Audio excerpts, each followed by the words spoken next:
Hey up guys! So today's movie that I'm going to be discussing is the feature debut of actor turned writer-director Fran Kranz called Mass. Fran Kranz is probably best known for playing philosophical stoner Marty in one of my personal favourite films, Drew Goddard's satirical horror The Cabin in the Woods. He's a very talented actor, but as it turns out, he is also a fantastic writer and director, because Mass is Fran Kranz's first feature debut, okay? This is his first time making a feature film, and it's one of the most devastatingly effective films that I've ever seen. This is going to be a difficult film to talk about because I want to shout about this film from the rooftops and sing its praises because I absolutely loved it. But even the synopsis of this film feels like a spoiler in and of itself. Trust me, the less you know about this film, the better. I don't want to spoil the experience of watching Mass for yourselves, so I'm going to give as vague a synopsis as I can, but do my best to try and convince you to watch it because this film needs to be seen. Mass sees two couples who have been entwined together through a shared tragedy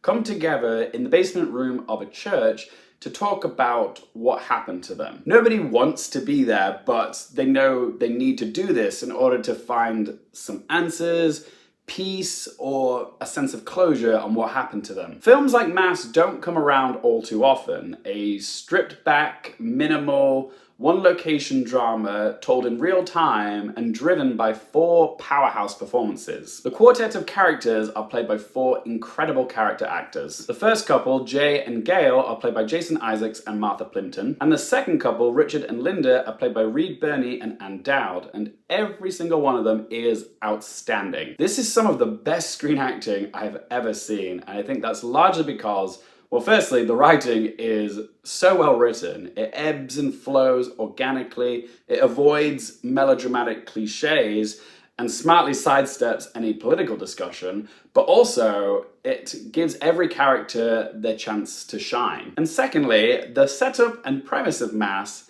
feels more like a stage play than it does a film. The one-location environment feels very self-contained, and what this does is it allows the actors to share the space/screen in the same way they would a theatre. And because of that, it's a far more intimate viewing experience. We as an audience are right there with them, trapped between these four walls with nowhere to go. And as the conversation evolves from polite chit-chat to heavy and disturbing revelations, tensions start coiling up, and we're forced to sit in this emotionally taut atmosphere. And it's truly heart-wrenching to hear what happened to them. It's an uncomfortable and painful film to sit through, but towards the end, you do reach a point of, I guess you could call it, empathetic catharsis. I'm not sure what you'd call it because I don't think these four characters will ever be a place of true peace. But the ending was like coming up for air, not just for the characters, but for me as well. And that's why I love this film, because I was in it. I felt the grief, the anger, the loss.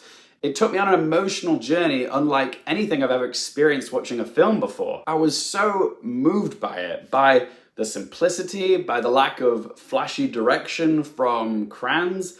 Other directors might have felt the need to punctuate the drama by giving the audience flashbacks or cutaways to the tragedy, but Kranz cleverly avoids this, and if anything, it's more devastating letting your own imagination fill in those blanks for you. He also doesn't use any music to emotionally manipulate the audience into feeling what they should be feeling, because he has that much faith in his script and his actors to do all of that emotional heavy lifting for him. But also the caliber of the performances, I was in awe of these actors. Like I said, everybody in this film is great, but the one who stole the show for me was Ann Dowd. She tells a story towards the end of this film which is an absolute punch to the gut. She had me weeping. Dowd arguably had the hardest of the four roles, but she manages to nuance a lifetime of history, love, blame, and maternal responsibility into this role, and she knocked me over with this performance. She shook me to my core. Also, Jason Isaacs really impressed me as well. You can see that his character is kind of trying to be the mediator between the two couples, but he reaches a point where all that bottled up frustration, anger, and confusion just erupts, and he is so good in this scene. Oh my god, my heart broke for him. It's such a raw and exposed performance from Jason Isaacs. Well done to him. Do I think that Mass will land some Oscar nominations?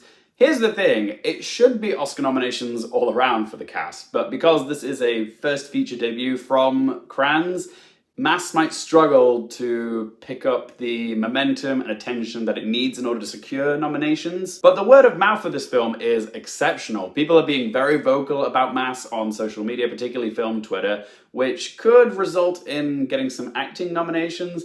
Most likely for Dowd or Jason Isaacs, but again, everyone should be nominated. Really, Ann Dowd should be winning Best Supporting Actress this year. Yep, I said it. But if Mass can maintain this momentum that it's picking up at the moment, then I could potentially see a screenplay nomination for Fran Kranz.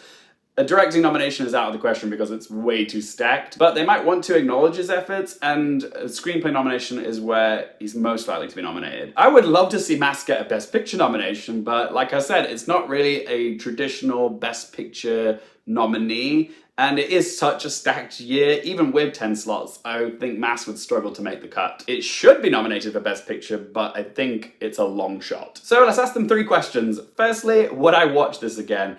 Absolutely, but Mass is definitely the type of film that I would need to be in the right mood for.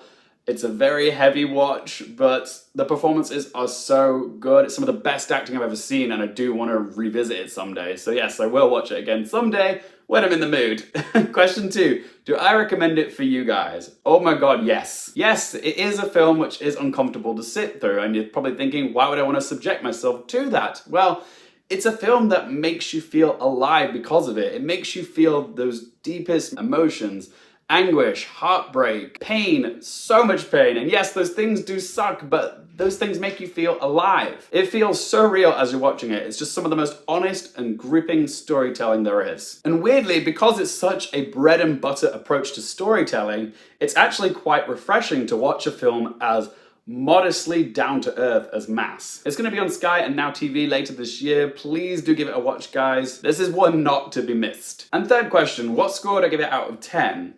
Mass is something rare and therefore special. It's a deeply intimate chamber piece with 4 tour de force performances. It's not easy viewing, but it's one of the most powerful films I've seen in years. So I'm going to give Mass a score of 10 out of 10, but also I think this is a film that everybody should see at least once before they die. It's phenomenal. But as always, guys, it's just one bloke's opinion. I would love to hear your thoughts on Mass. Are you excited for this film? Are you going to go watch it? If you have, what did you think of it? How did it affect you? Which performances do you think stood out the most? Is it worthy of some Oscar nominations? If so, which ones? Whatever you have to say about this film, let your voice be heard in that comment section down below. If you guys have enjoyed this video, help support the channel by hitting that thumbs up button. If you haven't done so already, don't forget to click subscribe. Anyone to follow me on any of my social media links, Twitter, Instagram, they're all in that video description down below. And as always, guys, thank you so much for watching. For more things related to movies, TV, the Oscars, and popcorn culture, I'm Lee Carefield, and I'll see you next time.